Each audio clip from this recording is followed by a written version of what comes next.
and welcome to the Aunty Lisa show. What shall we do a story about today? You might have noticed, by the way, that I'm sat in a different location. Interesting. Okay, we've got Kristoffer, we've got Aleksander, we've got Aunty Lisa. Let's do another one. Boom. Lucy? What? So one more, because there's only one left. It's going to be Spencer the ghost dog. Okay, bag number 2. Oh, there's an ice cream van outside. I'm not going. Cone snail. Captain Barnacles. He gets in all the stories, that guy. Alright, bag of random things. Eels. Oh, I picked up 2. A key. And super strength. And last bag is places. Oh, there's only one left. I need to add some things. And this place is the disco. D-I-S-C-O. D-I-S-C-O. It's a very good song. You should YouTube it. Right. But after you've... Yeah, tomorrow. Do it tomorrow. Right. So... One day, Aunty Lisa, Aleksander and Kristoffer decided to go to an under-the-sea disco with their good friends, Captain Barnacles and some of his Octonaut buddies, and also Lucy and Gru.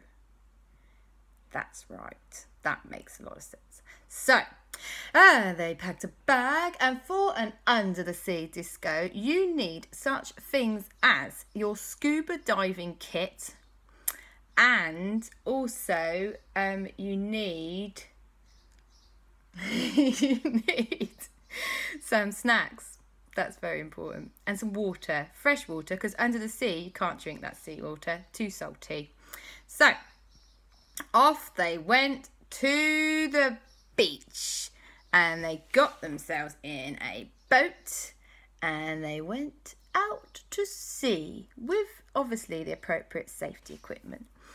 And when they reached the right spot, they spotted Captain Barnacles, and he was super excited.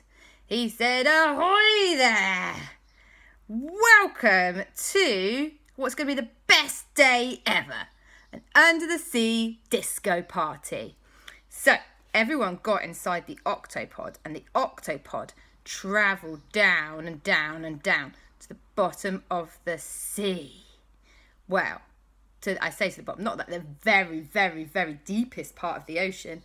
That wouldn't be much fun, because it would be full of scary creatures with giant teeth and those lights on their heads. Although actually maybe that would be fun. Well, anyway, they went to the seabed, which was in a lovely tropical cove with lots of cool looking fish, like the ones out Finding Nemo and stuff like that. So they went down under the sea, and everybody put on their scuba gear and popped out of the octopod and swam to the under the sea disco party. And it was all going super fantastic. Gru was having the best day ever, because he loves a disco party. Well, sometimes he loves a disco party. He doesn't like dance fights, but he does like a dance. Lucy is fantastic at dancing, so she was twirling and whirling all over the place. Captain Barnacles surprised everyone by being a pretty smooth mover. And obviously Aleksander and Kristoffer were amazing at dancing, and so was Aunty Lisa. At least she thought so. So anyway, everyone was going really well. They were dancing away to some really cool tunes, like, I'm not going to sing it, Bad, That's a cool tune that you really love. And the Octonauts theme tune. And that song that the Minions sing when they're in prison. And all sorts of songs about bananas. Like, bananas in pyjamas are coming down the stairs. I don't know why, but that's what they were playing. And all the under the sea creatures were enjoying themselves. Like the dolphins, they were jumping up and down. And so were the crabs. They were like... It was great. Until... disaster struck. As often it does. And you know what happens? Hundreds of cone snails invaded the disco party and started shooting people with their horrible cone snail barbs like this. Pew, pew, pew, pew. And everyone was like, ah, ah, oh, ah. Ooh. And they were feeling really rotten. Now, Aleksander and Kristoffer and Aunty Lisa have been involved with cone snails in the past, so they spotted them from a distance and hid behind a rock. Everybody else got by the cone snails. Then, when the cone snails thought they'd got everybody, they marched back in their cone snail way to wherever they'd come from. Aunty Lisa, Kristoffer and Aleksander were like, uh-oh, this is horrible. Everybody else from the disco party was like, ugh. Aunty Lisa, Kristoffer and Aleksander said, we've got to rescue them before they all just, I don't know, drown or something because they can't bother to swim. So they had to start dashing about, gathering everyone up and putting them in the octopod. Luckily, some of the Octonauts had stayed on the octopod, so they gave them a hand. Now, they were just about to get Captain Barnacles, Lucy and Gru into the octopod when suddenly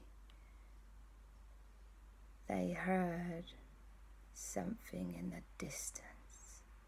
And it went, ah, ah, ah, ah.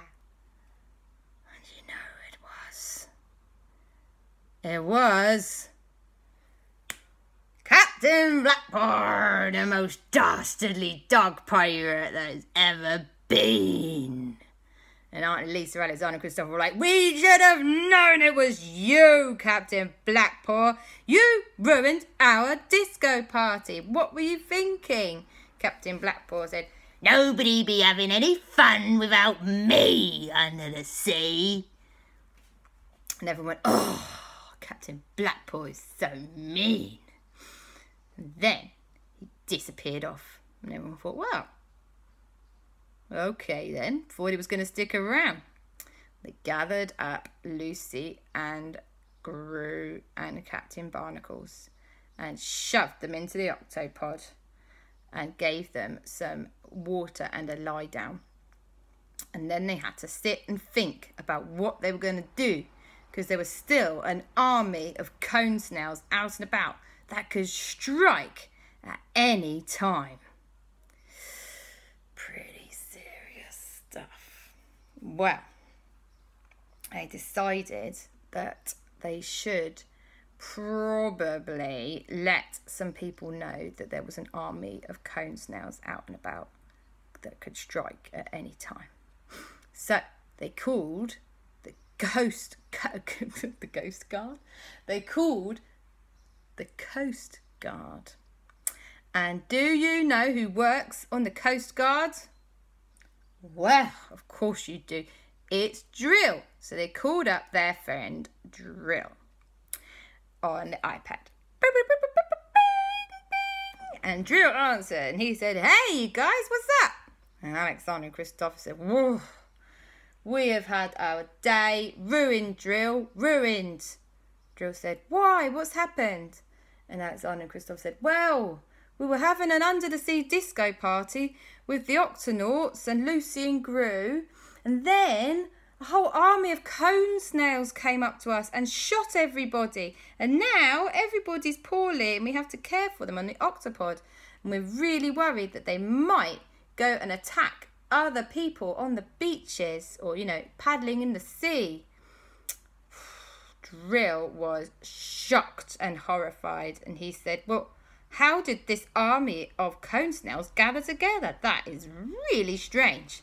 And Aleksander said, well, we think it's to do with Captain Blackpaw. Kristoffer said, yeah, we think maybe he trained them or something. Well, Drill was shocked as a shocked man can be. And he said that he would let all of his Coast Guard friends know to get everybody alert to the possibility of cone snails attacking people in the sea. Well, that was a relief. They thought, well, at least people know that there is this danger out there from the cone snails. So they sat down for a minute and had a little cup of tea.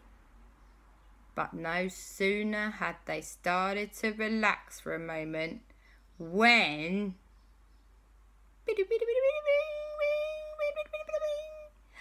another phone call came in, and it was Drill again. Drill said, you guys, I've got a helicopter circling. There's an army of cone snails headed to the beach. It's a disaster. I don't know how to stop them. And in front of them is that horrible Captain Blackpaw ghost. He's leading them to the beach. We're trying to evacuate the beaches, but nobody's taking us seriously. Ugh.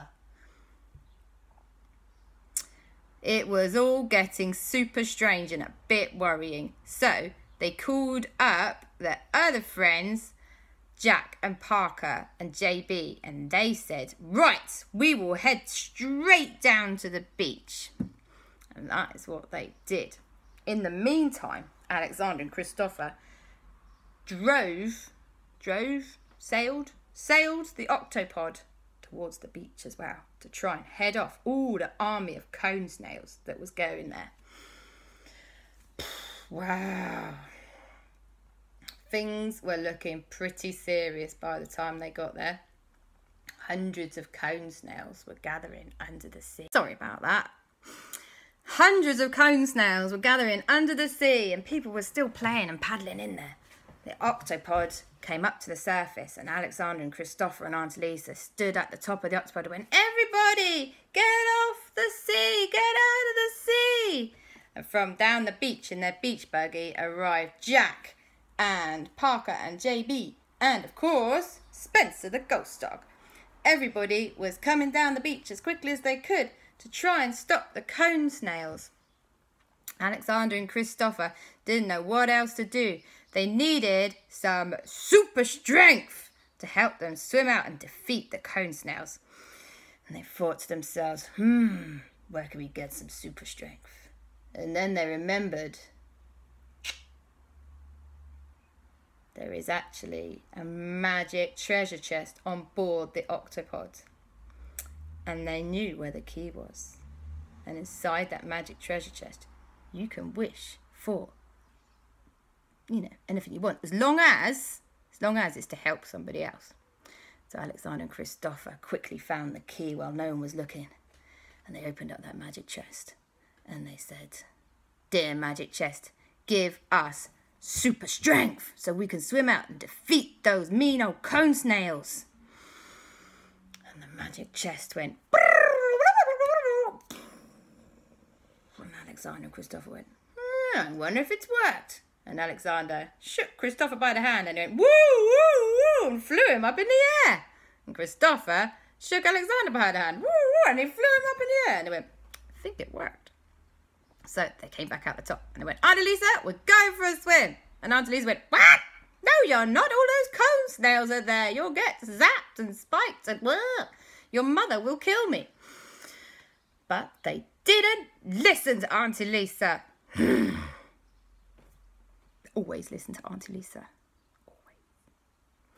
They dived into the water. Aunty Lisa went super auntie crazy, dived in after them. Now, they swam so fast out to the cone snails, you wouldn't believe. But also, so did Aunty Lisa, because when an auntie is worried about her nephews, she can gain super strength too. It happens to mummies and papas as well. And she swam like a steam train behind them. And Aleksander and Kristoffer went up to the cone snails and they went, "Hey, you cone snails, you stop right there!" And the cone snails all turned around and looked at them like, "Eh?" And the cone snails went, ready to zap them. But Aleksander and Kristoffer had been thinking smart thoughts that day. They had packed with them their pirate shields. Yes. Didn't think I was going to say that, did you? And they went, "Bah!" And all the cone snails' barbs went bling, bling, bling, bling, bling. And Aunty Lisa ducked behind them because she's no fool. And the cone snails were like, "Ah, I've used our cone snail barbs up. This is a nightmare." And Aleksander and Kristoffer started picking up the cone snails and lobbing them out to sea with their super strength. And the cone snails were like, "Ah!" Captain Blackpaw was still at the lead of most of the cone snails that were left behind. And he went, "Aha! Ye be taking my cone snails now?" And Aleksander and Kristoffer said, "Yes, we are taking your cone snails. You can't go round here barbing people with cone snails. It's mean." And Captain Barnacles said, "Well, not Captain Barnacles." Captain Blackpool said, "Well, ye should have invited me to your under-the-sea disco, shouldn't you?" And Aleksander and Kristoffer went, "What? You wanted to come to the under-the-sea disco?" "Oh, blinking Nora, Captain Blackpaw. You could have just said, instead of setting off trailing around trying to attack people with cone snails." Captain Blackpaw said, "Well, I'm a sensitive soul, you know." Well, at this point, JB, Jack, Parker and Spencer the Ghost Dog had arrived at the beach and they were ready to zap Captain Blackpaw. They were like, "Oh, we're going to zap you. We're going to zap you, Captain Blackpaw." And Spencer the Ghost Dog was like, and Captain Blackpaw went, "No, don't you be zapping me. I'm a busy guy." And he disappeared back into the ocean depths. When Captain Blackpaw was gone, all the cone snails looked confused as a cone snail can. And they were like, "Oh, I don't know." And everyone went, "Oh, he must have hypnotised all the cone snails." And with that, all the cone snails went back to wherever cone snails normally live. And everyone breathed a huge sigh of relief. Meanwhile, on the octopods, everybody aboard was starting to feel a bit better after their being attacked by the cone snails. And they started to feel a lot happier. And Aleksander and Kristoffer helped them all get back to sea by picking up the octopod because they still had super strength and taking it to the beach. And then they all had a little mini party on the beach with ice cream and cake and fizzy drinks. Or just squash or maybe some juice. And that is the end of the story. Bye bye. Love you.